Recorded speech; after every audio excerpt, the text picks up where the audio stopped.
په افغانستان کې د داعشانو د وجود او فعالیتونو په اړه چې کومې له مبالغې ډکې ارزیابۍ، احصایې او ارقام ورکول کیږي، دا ټول د هغو کاذبو اطلاعاتو په اساس دي چې ما مخکې ورته اشاره وکړه. اصلا دا پروژه په افغانستان کې هیڅ ریښه او نتیجه نه لري.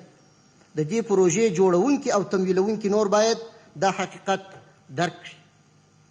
واک ته د اسلامي امارت له رسېدو وروسته چې په افغانستان کې کوم بریدونه په مساجدو، خانقاو، دیني علماء کرامو او د ولسي وګړو په اجتماعاتو ترسره شوي، په هغو ټولو کې له بهرنیو اتباعو په ځانګړې توګه د تاجکستان هیواد له اتباعو څخه کار اخیستل شوی. لسګونه تاجکستاني اتباع زموږ د امنیتي ځواکونو د عملیاتو په پایله کې وژل شوي او لسګونه نور یې ژوندي نیول شوي. همدغه راز په دوهمه درجه کې د زیاتو بریدونو په تنظیم کې پاکستاني اتباع ښکیل وو. له شلو زیات پاکستاني وګړي زموږ د امنیتي ځواکونو په عملیاتو کې وژل شوي او لسګونه نور یې ژوندي نیول شوي دي. موږ له هغو هیوادونو څخه چې بهرني شریر عناصر د دوی له لارې افغانستان ته راداخلیږي په کلکه غواړو چې خپل زمیني او هوایي سرحدات په جدي توګه کنټرول کړي او پرې نږدي چې افغانستان ته د دوی له لارې شریر عناصر راداخل شي. د شر او فساد په اړه باید دومره ووایم چې د هغوی حضور یوازې په مجازي نړۍ کې دی او په افغانستان کې هیڅ د پښې ایښودلو ځای نه لري. دوی نشي کولای چې افغانان یو ځل بیا تیر باسي. دوی باید د عمومي عفوې له ستر فرصت څخه استفاده وکړي او پرې نږدي چې نور هیوادونه یې د نیابتي او اجرو جنګیالیو په توګه وکاروي. په پورتنیو لاسته راوړنو سربیره د اسلامي امارت امنیتي ارګانونه په نورو برخو کې هم لاسته راوړنې لري چې غواړم په لنډه توګه یې معلومات وړاندې کړم.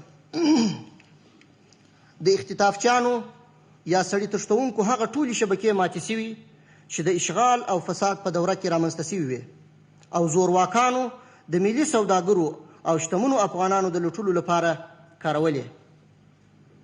واک ته د اسلامي امارت له رسېدو وروسته د هغې جدي مبارزې په پایله کې چې د اختطافګرو پر ضد ترسره شوې، سلګونه اختطافګر نیول شوي او وژل شوي دي. د دوی له ناولو منګولو له 200 څخه زیات افغانان ژغورل شوي دي. یوازې په تیرو 12 میاشتو کې سلګونه اختطافګر نیول شوي او تر 25 تنو پورې د امنیتي ځواکونو په ځانګړو عملیاتو کې وژل شوي دي او د دوی له منګولو څخه تر 50 پورې هیوادوال را آزاد شوي دي. اوس موږ په افغانستان کې د اختطاف کومې د پام وړ پیښې یا قضیې نه لرو او د اختطاف د جرم کچه تقریبا 0 ته راکښته شوې. ملي سوداګر او شتمن افغانان چې د اختطافګرو مهم اهداف وو باید ډاډه واوسیږي. ښاغلی مولوي محمد یعقوب مجاهد دغه ویناوې په یو ډول د پاکستان او تاجکستاني چارواکو وروستیو څرګندونو ته ځواب و چې هغوی ویل د افغانستان څخه د دوی هیوادونو ته خطر ده. ښاغلی مولوي محمد یعقوب مجاهد دغه پاکستاني او تاجکستاني چارواکو ته وریاده کړه چې د دوی اتباع هم په افغانستان کې په لومړه او دوهمه درجه په افغانستان کې په بریدونو کې داخل دي.